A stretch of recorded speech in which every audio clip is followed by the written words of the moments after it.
Olá, pessoal! Nós vamos iniciar hoje a nossa primeira aula de Geografia. O tema da nossa aula é a formação do povo brasileiro. A população brasileira é bastante miscigenada. E o que quer dizer isso? Bem, são inúmeras as raças que favoreceram a formação do povo brasileiro. Os principais grupos foram os povos indígenas, africanos e os imigrantes, europeus e asiáticos. O Brasil é um país de grande miscigenação, ou seja, mistura de povos. E é um país que tem muitos casamentos entre as várias etnias. E onde tudo isso começou? Então, meninos, nós vamos ter que voltar na época de antes de 1500, quando os portugueses chegaram aqui no Brasil. Nós sabemos que o Brasil, até hoje, é um país muito utilizado por vários povos do mundo para ser a sua segunda casa. As pessoas vêm de outros países para morar no Brasil. E essa vinda dessas pessoas leva a eles formarem novas famílias, e a formação dessas novas famílias cria novos traços para a população brasileira. Então, voltando a antes da chegada dos portugueses, os portugueses, quando chegaram aqui no Brasil, eles se depararam com os povos nativos. Esses povos nativos é o que hoje nós denominamos indígenas. Muito bem, nos relatos propagados pelos portugueses em cartas enviadas a Portugal, eles diziam que esses povos que encontraram aqui no Brasil tinham uma pele vermelha. Realmente, o povo indígena tem características físicas, culturais, bem diferentes do povo europeu. E os portugueses, ao chegar aqui, se assustaram com aquele povo de pele vermelha e de traços tão diferentes. Hoje nós sabemos que, graças a essa influência genética e cultural dos povos indígenas, nós temos uma população tão diferente fisicamente, tão miscigenada. Além dos indígenas e dos portugueses que já estavam habitando aqui nas terras brasileiras, por volta do século XVI, chegaram aqui no Brasil os primeiros navios negreiros. Dentro desses navios, viam centenas e milhares de africanos vindo do continente africano. Essas pessoas eram retiradas à força de suas terras para serem escravos em outros locais. Com o fim da escravidão, esses povos, muitas pessoas africanas, permaneceram no território brasileiro e aqui estabeleceram família. Com a formação dessas novas famílias, eles acabaram se relacionando com o povo branco e também com o povo indígena. E isso fez com que o nosso povo brasileiro também recebesse muitos traços da cultura e da forma física dos africanos. Além desses povos que nós já falamos aqui, nós temos os imigrantes europeus, os quais também Portugal faz parte, e também temos imigrantes asiáticos. Muito bem, muitos holandeses, alemães vieram para o Brasil porque ele era ofertado terra barata. Então, vir para o Brasil era um grande negócio. Então, as famílias que tinham condição de vir em navios para o Brasil, elas vinham com o objetivo de ter terras e ficar ricos. E eles vinham com toda a família. A região sul do Brasil foi a que mais recebeu imigrantes holandeses e alemães, principalmente depois das guerras. Logo em seguida também vieram os imigrantes asiáticos com suas famílias. Um dos principais motivos também deles terem saído da sua terra foram as guerras que aconteceram naquela região. Esse povo super organizado e com uma cultura muito única, eles foram muito importantes para o desenvolvimento da região sudeste do Brasil, principalmente São Paulo.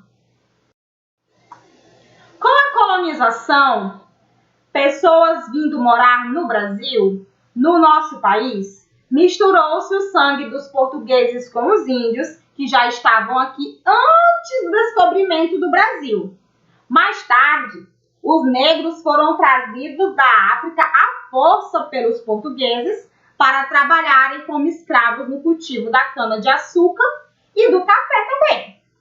Pode-se dizer que a mistura dessas três etnias ou raças deu origem à formação do povo brasileiro: índios, os brancos e os negros. A mistura desses povos fez com que surgisse os mestiços, que somos nós. Nós já somos da geração dessa mistura entre povos. E aí é classificado em 3 grupos: mulato, caboclo e cafuso. Bom, mulato é quando há a mistura, ou seja, a união, o casamento entre branco e negro. Dá origem ao que nós chamamos de mulato.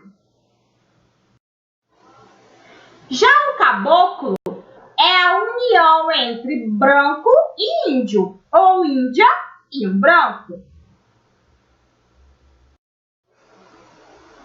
Já o negro com o índio dá origem à miscigenação que nós chamamos de cafuso. Essa miscigenação pode ser observada no rosto, no corpo, nos hábitos, nas crenças e nos valores de cada brasileiro. Não somos um povo idêntico, ou seja, nós não somos todos iguais uns aos outros, com o mesmo tom de pele, com a mesma altura, com a mesma cor dos olhos. Nós somos todos diferentes. Por quê? Pois nós somos resultado da miscigenação, a mistura de várias etnias. Agora é a hora da nossa atividade. Vocês vão ler o texto que fala da formação do povo brasileiro, diferentes, mas todos brasileiros, que tem na apostila de vocês. Após a leitura desse texto, tem uma sequência de 9 questões, ok? Na questão 1 pergunta: o que você entendeu por população miscigenada? Então, a partir do que eu falei aqui no slide e a partir do que você vai ler no texto, o que significa ser uma população miscigenada? Porque a população miscigenada a população brasileira é miscigenada. Questão 2. Quais foram os principais grupos que favoreceram a formação do povo brasileiro? Então, aí você vai ter que relembrar quais foram os 3 principais grupos, ou seja, os 3 principais povos que formou a população brasileira. Explique o que significa miscigenação. Também você pode olhar no texto ou aqui no nosso slide. 4. Por que os negros vieram da África para o Brasil? Essa resposta vocês têm no texto. Quais foram os motivos que fizeram com que os negros chegassem até o Brasil? O que é imigrante? Vem dizendo também no texto lá no sumário, tá bom? 7. Por que os brasileiros não são todos parecidos, como acontece em alguns países do mundo? Então, a partir de tudo que a gente conversou aqui, por que você acha que nós somos tão diferentes uns dos outros? E a questão 8 é verdadeiro ou falso. Então, você tem aí várias afirmações e você vai ler a afirmação e vai dizer se ela é verdadeira ou é falsa e sinalizar com a letra. Por exemplo, a primeira afirmação diz: o povo brasileiro foi formado por mistura de raças. Será que isso é verdadeiro ou é falso? E aí você vai classificar. E a 9, o que é população? O que significa o termo população? Gente, lembrando que além dos textos que nós oferecemos para vocês na apostila, vocês podem pesquisar também na internet para melhor embasar as respostas de vocês, ok? Bom, leiam as questões com atenção e façam a atividade com capricho, nada de preguiça. Não esqueça de, quando concluir a atividade, enviar uma foto bem bonita para sua professora. Se tiver qualquer dúvida, fale com a sua professora no WhatsApp, que eu tenho certeza que ela está disposta a lhe ajudar. Até a próxima aula, turminha. Um beijão e tudo de bom para vocês. Tchau, tchau!